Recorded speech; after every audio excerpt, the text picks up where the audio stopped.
congratulations जा रहे हो ने 1.8 million क्रॉस कर लिया. How is it feeling? Very nice, yeah, thank you. जब आपको इतना प्यार मिलता है and song लोगों को इतना पसंद आ रहा है, such amazing response. So thanks to everyone and thanks to you हमें इतना अच्छा song देने के लिए. वैसे I guess it's a teamwork and the entire package of the song has come out so amazingly. So thank you so much too for being a part of this song. Yeah. वैसे आपको ये song आ चुका है काफी वक्त हो गए, अभी तक आपको इतने रिस्पॉन्सेज मिले, उसमें सबसे ज्यादा फनी या ऐसा कुछ रिस्पॉन्स मिला है जो आपको अभी तक याद है? आई थिंक मेरे लिए जो मैं कुछ कमेंट्स पढ़ रही थी कि स्पेशली क्योंकि मैंने दिल तोड़ा है और कुछ मोहसिन के कुछ फैंस थे वो मुझे बोल रहे थे कैसा कर सकते हो आप ये उनके साथ ये वो, तो मतलब मैं हमेशा सोचती थी जब मैंने पढ़ा था। हाँ चलो आप ऐसा, और बहुत कुछ था जो मैं नहीं बोल रही हूँ तो बेसिकली लोगों को बड़ा गुस्सा आ रहा था कि मैंने ऐसा कैसे कर दिया, मैंने उनको क्यों रुला दिया, क्यों उनका मैंने दिल तोड़ा, तो मुझे भी नहीं पता यार क्यों तोड़ा, बस तोड़वा दिया तो तोड़ दिया बट आई थिंक पहली बार मैंने एक्सपीरियंस किया कुछ, मैंने कभी ऐसा नेगेटिव प्ले करके, और मैंने कभी दिल नहीं तोड़ेगा. नहीं, अभी आप सारा ब्लेम मेरे पे डाल सकते हो. तो मैं डाल सकती हूँ कुणाल जी पे कि इन्होंने ही ऐसा लिखा कि लड़की तोड़ रही थी, आप लड़के से तोड़वा देते. असल में मैं तोड़ रहा था तो बस उसी की वजह से जो सब मुझे पढ़ने को मिला, I think that was funny because फिर मुझे लगा यार जो लोग विलन प्ले करते होंगे या कुछ नेगेटिव, उनको क्या क्या सुनने को मिलता होगा, हैट्स ऑफ. बट मुझे बड़ा मजा आया to read those comments. Sir ये देखा गया कि आपने बैक टू बैक जितने लेके आए हैं वो सारे के सारे ऐसे दो होने वाले जॉनर्स पे लेके नया ट्राई करने का सोच रहे हैं आप. दिल जोड़ने का ट्राई करना चाहिए ना इनको. मैं आपको एक बड़ा फनी एक इंसिडेंट मुझे याद आया कि हमारा एक गाना था जुबिन के साथ में, तुम ही आना जस्ट पहले एक गाना था फिर मुलाकात. उसमें जुबिन ने मुझे सुबह सुबह फोन किया, बोले भाई मुझे एक बंदे ने ना क्या मैसेज किया, मैं आपको भेजता हूँ, मैं पूरा नहीं बता सकता आपको, बट उसने बोला कि यार सुबह सुबह अच्छा खासा मैं गेम खेल रहा था एंड सडनली रेडियो पे ये गाना प्ले हुआ तुम्हारा, और मेरा पूरा मूड खराब हो गया. मैंने ना वो फेंक दिया, भाई तुमको अगर जिंदगी में इतना दुख है तो तुम बोले गानों पे क्यों निकालते, कहीं और जाके निकालो. आई थिंक इसीलिए और काफी हमें रिस्पॉन्स कुछ ऐसा आ रहा था, लोग बहुत लाइक भी कर रहे थे मुझे और मोहसिन को, और यू नो सॉन्ग जैसा है तो सब लोग बोल रहे थे कि अब हमें कुछ और लिखना, क्योंकि एंड में अगर आप देख रहे हो जो लास्ट सीन है उसमें मैं काफी ऐसी गिल्टी सी दिख रही हूँ और उसी सीन पे वो सॉन्ग एंड होता है, तो आई थिंक आपको वहां से कुछ बिल्ड करना चाहिए सर. अभी आ रहे हो करना चाहिए आपको, और वो थोड़ा दिल जोड़ने का एक सॉन्ग आपको लिखना चाहिए. अभी पार्ट 2 ऑफ जा रहे हो आ रहे हो कुछ करना पड़ेगा. ये पूरी कहानी जिस मोड़ पे खत्म हुई है उसको थोड़ा उसको आपको उस मोड़ से थोड़ा आगे लेके जाइए. थोड़ा लड़की को दिखाना पड़ेगा वो मजबूर थी या कुछ और था, कोई रीजन था, कोई बड़ा रीजन था जो नहीं बताया गया, तो हम ट्राई करते हैं कि नेक्स्ट में करेंगे. वैसे ये सॉन्ग के बाद तो मोहसिन के फैन ऑब्वियसली उनकी बहुत ज्यादा फैन फॉलोइंग है, आपको उनमें से कुछ ऐसा कुछ आया कि यार इनको अपने छोड़ दिया, इतने क्यूट फेस है यार आया होगा, आई एम श्योर आया होगा. हाँ ऐसा तो मुझे काफी आया कि क्या आप इनको कैसे छोड़ सकते हो, और इनको छोड़ के आप वो डायरेक्टर के साथ फ्लर्ट कर रहे थे, तो मुझे ऐसे बहुत सारे मैसेजेस आए.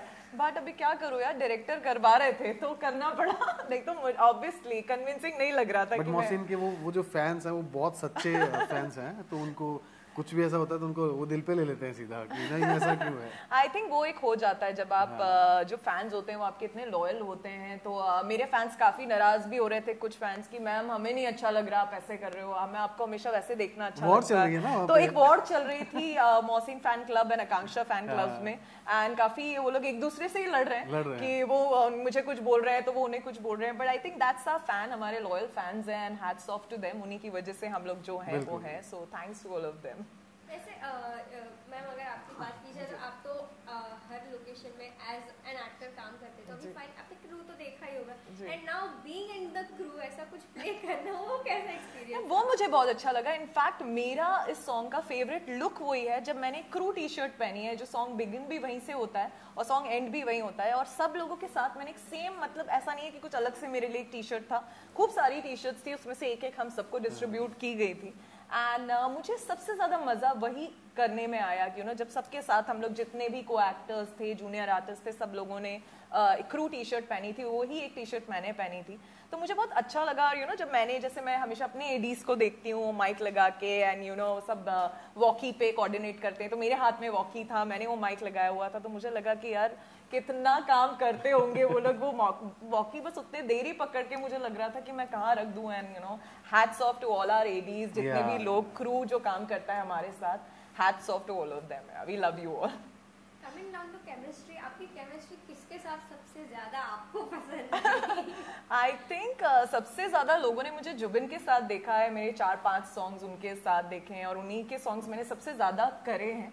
बट मुझे लगता है केमिस्ट्री मेरी, अगर आर्टिस्ट अच्छा है एंड केमिस्ट्री बनने में टाइम नहीं लगता है। लाइक जैसे मौसम से भी मैं पहली बार मिली, पहली बार ही हमने काम किया, बट यू नो जब हम लोग आर्टिस्ट हैं, प्रोफेशनल है, इतना टाइम हो गया है, तो मुझे नहीं लगता हमें केमिस्ट्री बनाने में टाइम लगता है। इट्स जस्ट एक स्पार्क होता है and you love your work, तो बस वो वहीं से स्टार्ट हो जाती है एंड आई एम ग्लैड कि वो दिख रही है लोगों को इस गाने। हाँ, अगर वो केमिस्ट्री नहीं बनती, क्योंकि उतना ही टाइम मिलता है आपको एक गाना शूट करने के लिए, 1 दिन या 2 दिन, मतलब मैक्सिमम हमने ये 2 दिन में शूट किया ये सॉन्ग। वैसे मोहसिन को हार्ट थ्रो भी कहा जाता है, आपको क्या लगता है कि वो कितने हार्ट थ्रो?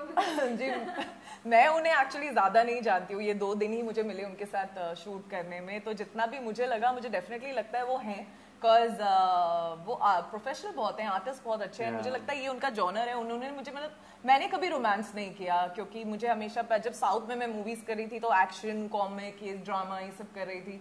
जब सीरियल किया तो देवी पार्वती किया, तो मुझे रोमांस करने का मौका बहुत कम मिला है लाइफ में। बट उन्होंने एक शो किया जो एक रोमांटिक शो ही था, तो आई थिंक ये उनका जॉनर तो बिल्कुल है। रोमांस उनसे आप कभी भी करा लो।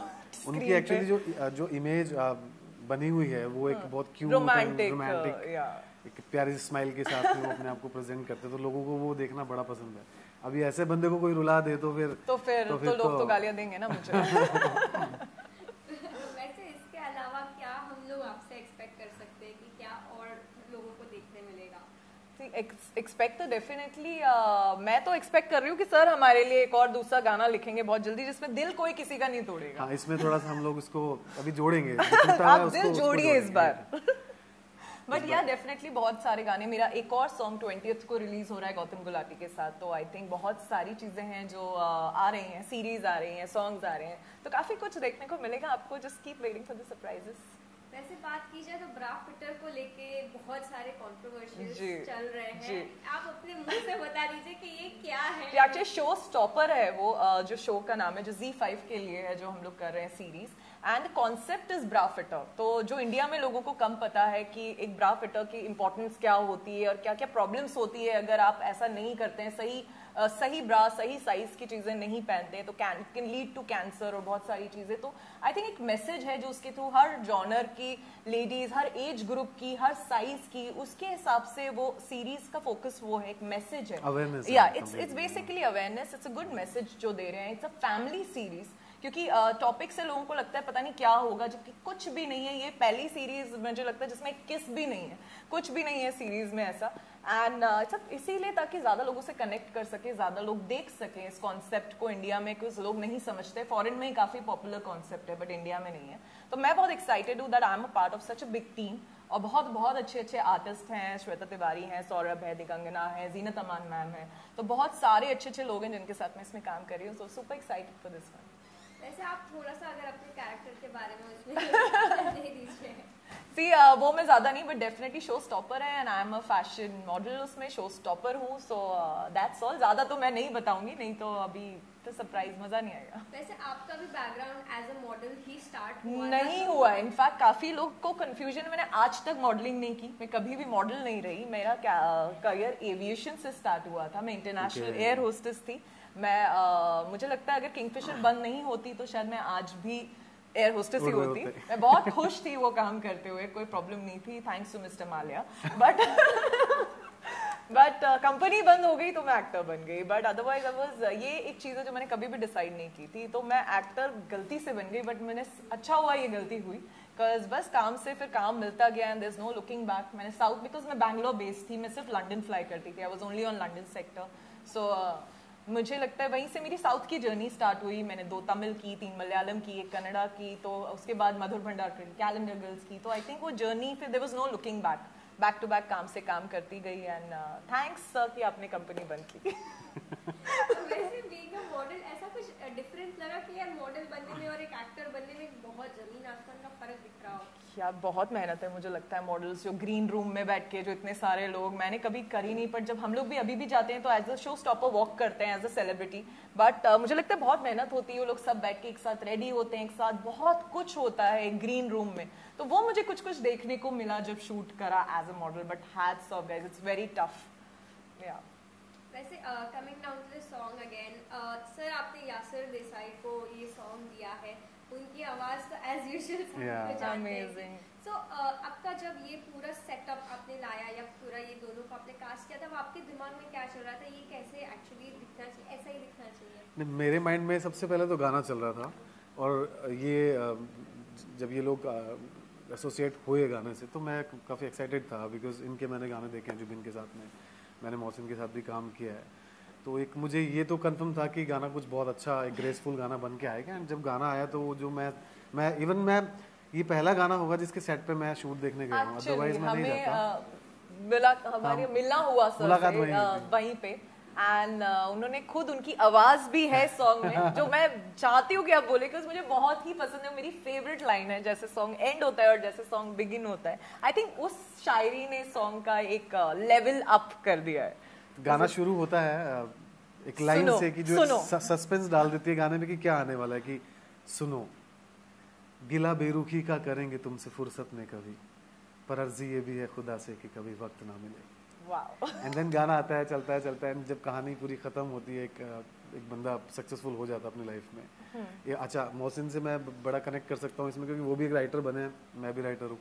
जब उनसे पूछा जाता है कि जब एक कंक्लूजन आता है, कि एक क्लाइमैक्स जब आता है कहानी का, तो पूछते हैं कि आपकी फेवरेट लाइन कौन सी है आपके इस नॉवल में से, तो वहाँ पे एक लाइन डाली है कि सही दिल दुखाया था अनजाने में, मुझे मशहूर कर दिया जमाने में।